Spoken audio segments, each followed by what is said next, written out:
चित्तौड़गढ़ के उपनगरीय क्षेत्र में संचालित हो रहे बिरला सीमेंट वर्कर्स में कुछ दिनों से चल रही मजदूरों की हड़ताल सीमेंट फैक्ट्री प्रशासन के बीच समझौते के बाद समाप्त हो गई। वहीं हड़ताल के दौरान इंटक नेता राम सिंह की ओर से कलेक्ट्रेट परिसर में दिए गए बयानों को लेकर अब भाजपा नेता कमलेश पुरोहित ने अपने ऊपर लगाए गए आरोपों के संबंध में मानहानि को लेकर अपने अधिवक्ता के जरिए 1 करोड़ रुपए की क्षतिपूर्ति राशि का आपराधिक मुकदमा दर्ज कराने बाबत कानूनी नोटिस भेजा है। ठेका के लिए ठेका के लिए आज सांसद साहब को अभी ये तीसरी बार जीतने के बाद सांसद साहब ने उनको मैनेजमेंट को सांसद साहब द्वारा इस बारे में क्या स्थिति है? ये बात जैसे आप बता रहे हैं, मुझे भी मीडिया के माध्यम से पता लगा कि इस प्रकार का आरोप मुझ पर लगा है। लेकिन मैं आपसे निवेदन करना चाहूँगा कि जब भी हम गरीब के हक में खड़ा होंगे तो एक इकोसिस्टम काम होता है और वो इकोसिस्टम चाहता है कि साम दाम दंड भेद किसी भी प्रकार से सहयोग में जो लगे हुए लोग हैं उनको पीछे किया जाए। उसी कड़ी का एक हिस्सा मैं भी हूँ। हमारे माननीय सांसद साहब के ऊपर भी आरोप लगाए, मेरे अन्य साथियों के ऊपर भी आरोप लगाए। जिस प्रकार के आरोप लगाकर उन्होंने हमारे भविष्य को बर्बाद करने का जो प्रयास किया है, मैं समझता हूँ आम जनता इन बातों को अच्छे से ढंग से जानती है। हम किस प्रकार से संगठनशील व्यक्तित्व के साथ उनके साथ खड़े रहे। उनके आरोप लगाने के बाद भी लगातार 4 दिनों तक हड़ताल चली। अंत में मजदूरों को और जो न्याय मिला, मैं मजदूरों के साथ हमेशा खड़ा था, आगे भी खड़ा रहूँगा। मैं इस न्याय के साथ खड़ा हूँ। अब आगे आपकी क्या रणनीति रहेगी?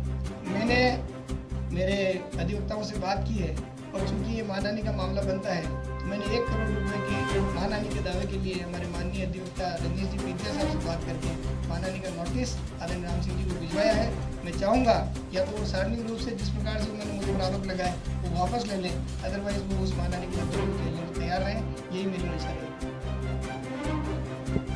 कमलेश जी पुरोहित है, वो भारतीय जनता पार्टी के पूर्व में जिला महामंत्री रहे हैं और राजनीतिक उनका व्यक्तित्व है और उनके खिलाफ गाइड उन्होंने मेरे को पेन ड्राइव में सौंपी है और जो अखबारों की कटिंग मेरे पास लाए हैं उनको देखने से लगता है उन्होंने सीधे एज ए इंटक नेता के रूप में राम सिंह जी ने आरोप लगाया कि बीजेपी वाले ये करवा रहे हैं, घटना करवा रहे हैं, वाले वो करवा रहे हैं और सीधे रूप से जिला प्रशासन को दबाव में लेकर इन लोग ठेके लेना चाहते हैं। बाजार में जो मैसेज जा रहा है वो ये जा रहा है कि वो एक जनप्रतिनिधि नहीं होकर खुद के धंधे पानी करने के लिए या ठेके लेने के लिए जो इस प्रकार की हड़तालें करा रहे हैं। निश्चित रूप से ये भारतीय कानून के अंदर जब भी पहले आईपीसी थी, आईपीसी की धारा 500 लगती थी, अभी जो नई भारतीय न्याय संहिता आई है उसके अंदर धारा 356 के अंदर किसी व्यक्ति की छवि को मुंह से बोलकर अखबार में प्रकाशित करके इलेक्ट्रॉनिक प्रिंट मीडिया के माध्यम से उसकी छवि को धूमिल करने का जो प्रयास किया जाता है वो मानहानि के रूप में आता है।